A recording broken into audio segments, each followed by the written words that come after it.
Hey y'all! Hey. Welcome back to our channel.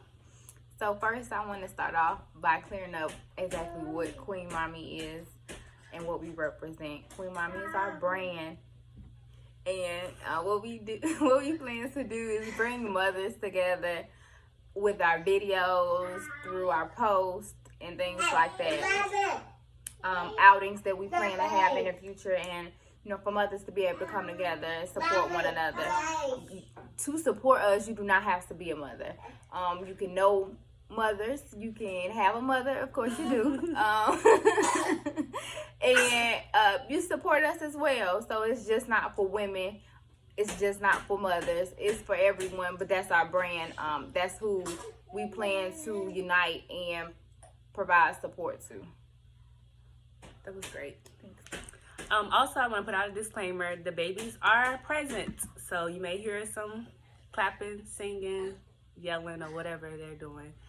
So just want to put that out there. Also, we do plan to have a meet and greet. Of course, with the Rona and everything that's going on, it is postponed as of now. But please stay tuned for a date and a location so that we can bring some others together and start to do what we plan to do.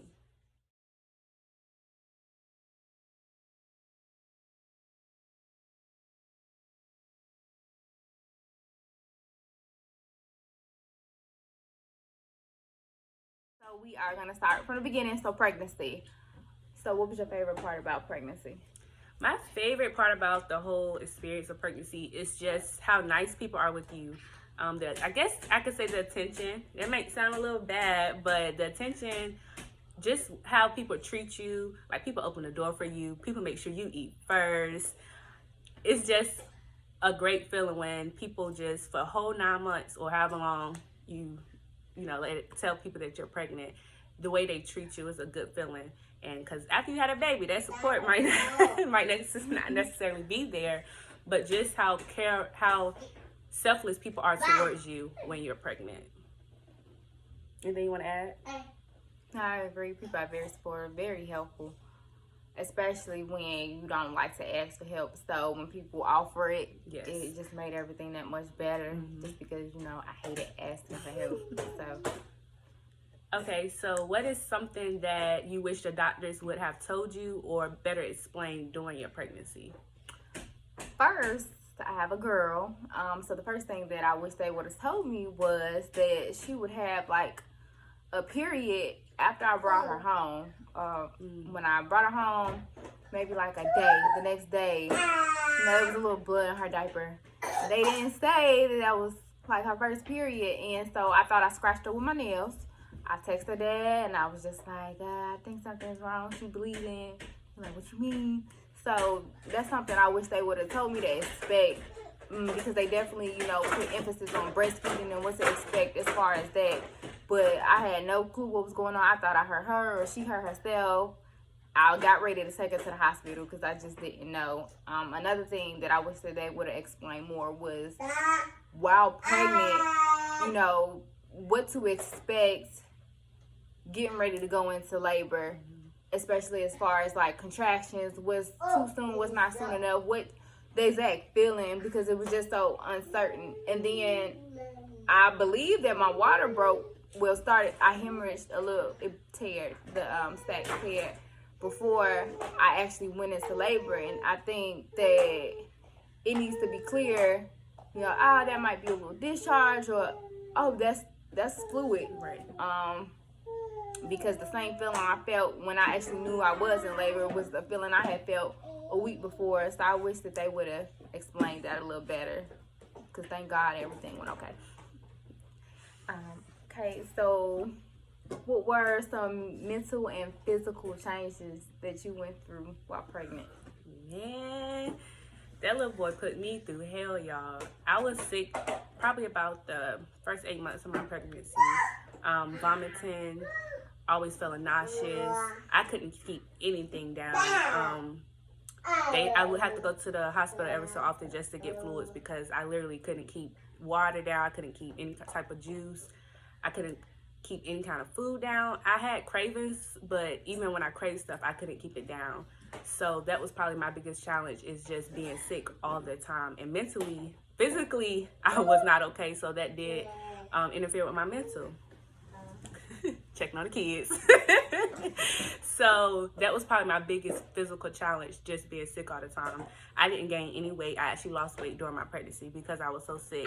My biggest fear was my baby isn't getting what he needs because I can't eat. But one thing about the woman's body, your body makes sure that your child gets what he or she needs. And so he was healthy and he was okay. But me, I was going through hell. Mentally, just like I said, my physical, not being able to keep anything down and just always being down, that did kind of put me through a depression during my pregnancy. But, you know, having support and just having people there to kind of, you know, help me out, it did make a big difference, like you was stating. So what about you? I would say mentally during my pregnancy, what impacted me most was the fact that I had to ask for help for a lot of things that really bothered me. I really hate asking people for things. And so even, being able to pick up a pack of water, and I would just leave them in my car and take a couple bottles out because it was just too heavy and I knew I couldn't do it, but I wanted to. Things around the house, and then just getting prepared to bring a life into the world. It was just like, okay, even though I knew that the baby wouldn't know all exactly they needed or things that could be offered, I knew what could be offered and things that they needed and I wanted them to have, even if, you know, she didn't necessarily need it. I wanted it for her. And so trying to make sure that I put myself in a place to provide that for her was probably the biggest thing. Absolutely. Physically, sleep, I ate up. And I started waddling a little bit. Y'all. Yes. Hello, so. Oh my goodness. So that was probably just. I didn't get a little stretch mark until the very end, but that was probably just going through the physical changes and sleep. Absolutely. Like I said, I was so small, y'all. It was crazy. But if you had to give the expectant mothers, pregnant mothers, ones that are planning to become pregnant, what piece of advice would you give them? Enjoy your pregnancy. There were a lot of things going on while I was pregnant, emotions that I couldn't let get to me. And you just have to enjoy the pregnancy because I don't know if you're on your first pregnancy or not, but that was my first pregnancy, and I wanted to remember it because I might not get pregnant again. I might not, but I don't know. So just making sure I enjoyed the moment, especially when she started to kick, feeling the hiccups, just trying to remember everything that was going on and savor the moment. Just, you know, as she's growing up now, I try to do the same thing, but that was one of the that's what I would take, you know. You want to have a maternity shoot, do a maternity shoot. The points I was going to say, just enjoying it, having a maternity shoot so you can look back on it, recording those footsteps, post what you want. Don't let anyone say, oh, you know, don't let anyone make you feel like if it's something you want to put out there, put it out there. I share only one ultrasound picture on my social media. It was a 3D ultrasound. But if you want to show, like, don't be shameful for putting stuff out there, because I think a lot of people make comments about, oh, somebody wanted to share that they're 3 weeks pregnancy, but I'm telling you, like Jamila said, you need to enjoy it and take it in. If you want to share when you're 3 weeks, if you want to share when you're 6 months, like that's okay. Get off my page. Because those are going to be times that you, especially on social media, when 3 years down the line and it pop back up on your page, like you're going to be like, oh wow, like I forgot all about that, you know. So enjoy it and don't let no one make you feel bad about enjoying it how you want to enjoy it. If you want to show your naked body and just your baby bump, do that. I've heard people complain about pregnant women doing that. Do what you want to do, post what you want to post, and like Mila said, enjoy the moment, because you may not have it again. Regardless of circumstances and people. Okay. Do what you gotta do. Do what you have to do. With that being said, right, you got something to say? You got something you want to say? So we want to end by saying, Queen Mommies, remember that your crown represents all that you do and all that you are. So adjust it accordingly. Don't forget to like, share, and subscribe. Thank you for tuning in. Bye.